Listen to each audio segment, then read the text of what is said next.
চিন্তা করবেন না তাদেরকে টাকা খাইয়া তাদেরকে আবার বাংলাদেশে আপনারা স্থাপন করবেন, এটা সম্ভব স্বপ্ন দেখিয়েন না।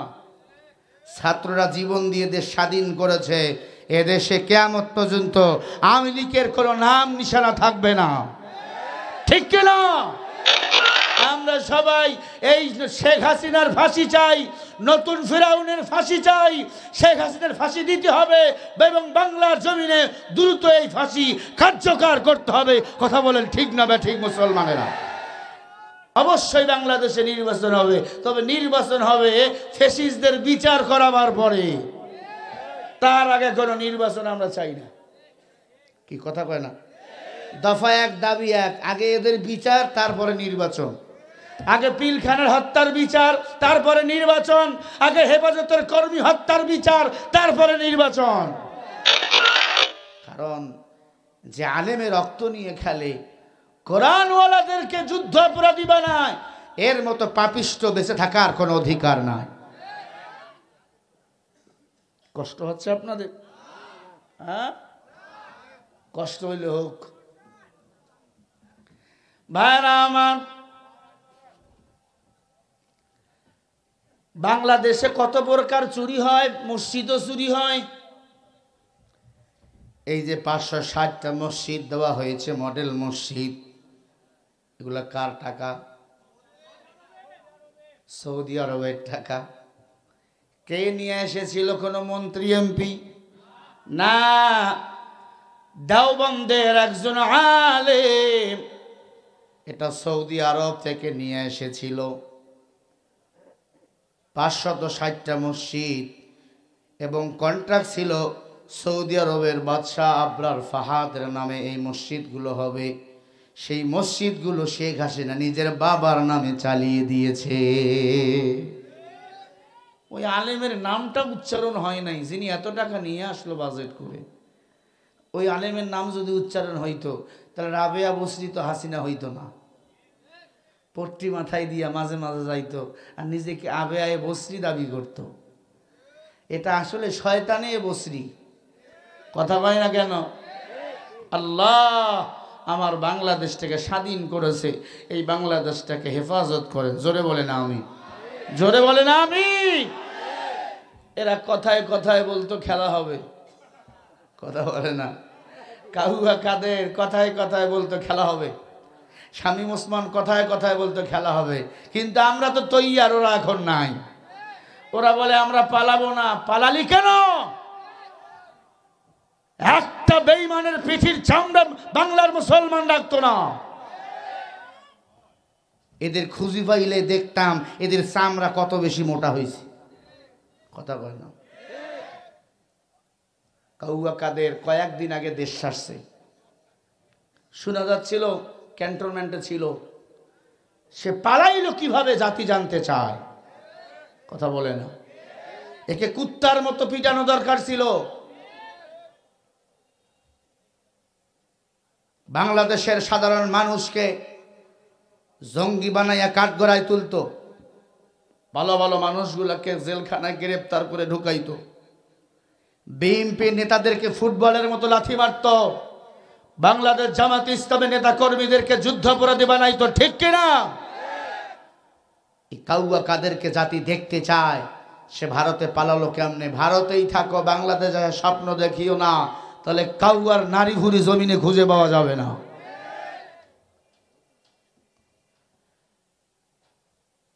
কয়েক কোটি টাকা নাকি এক দলের নেতাকর্মীকে দিয়া ওনারা নাকি তাকে ভারত পার করাইয়া দিছে। নাম বললাম না কোন দল।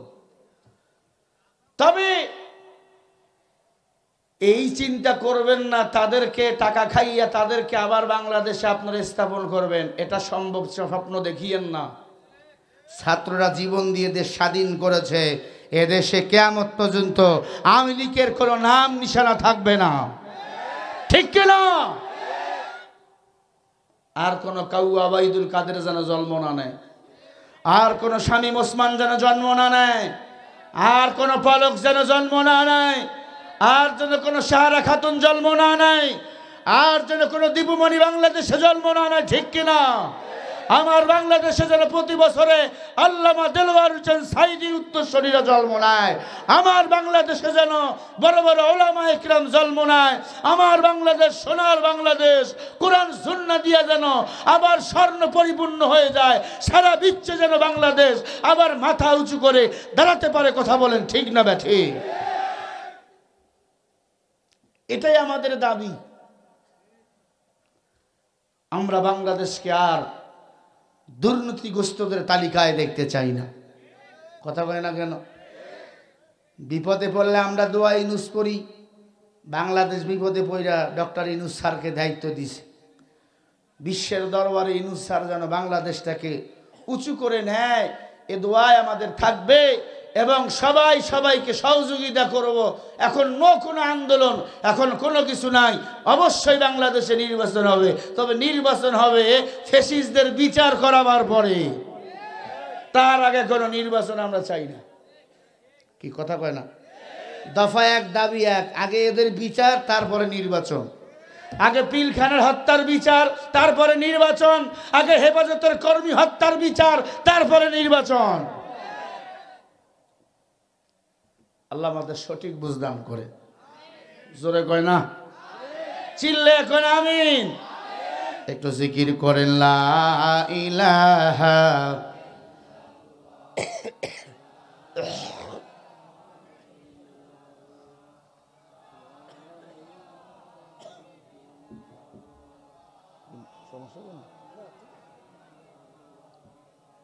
এগুলো বলা লাগবে। লা ইলাহা ইল্লাল্লাহু মুহাম্মাদুর রাসূলুল্লাহ।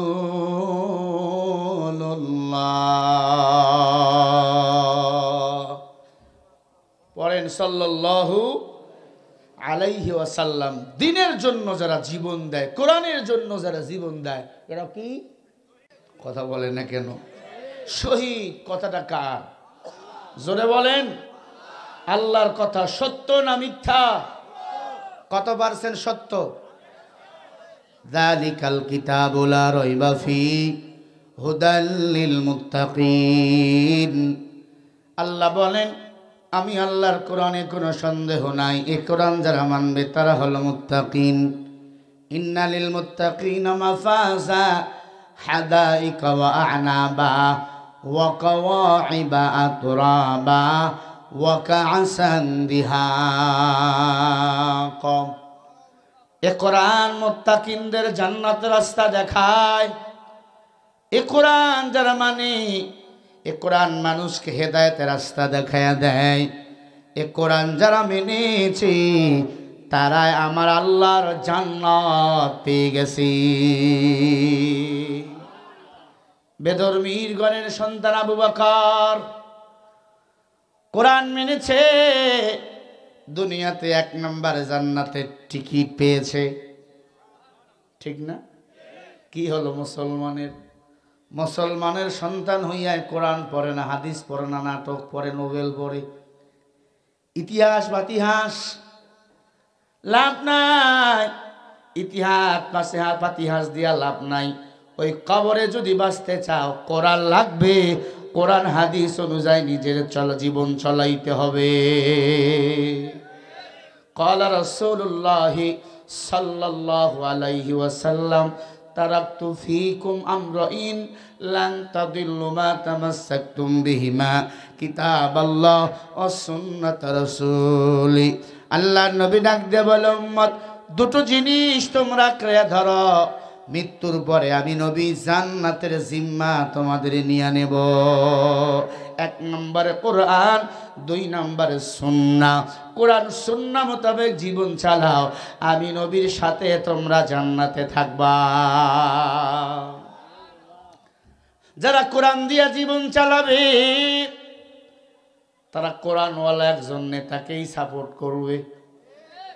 কোরআনওয়ালা নেতার দ্বারা নামাজ কায়েম করা সম্ভব, কোরআনবিহীন নেতার দ্বারা নামাজ কায়েম করা সম্ভব নয়। ওনার দ্বারা মদের বার উৎপাদন হবে। পতিতালয়গুলো উন্মুক্ত করে দেওয়া হবে, ওনার দ্বারা মূর্তি তৈরি হবে, ওনার দ্বারা মানুষ নগ্ন হইয়া আদা ন্যাংটা হইয়া জমিনে ঘুরবে। আর যদি একজন কোরআনওয়ালা নেতা সমাজে আসে গো, ওই নেতা চাবে কোরআন দিয়া এই রাষ্ট্রটাকে সুন্দর করে সাজাতে।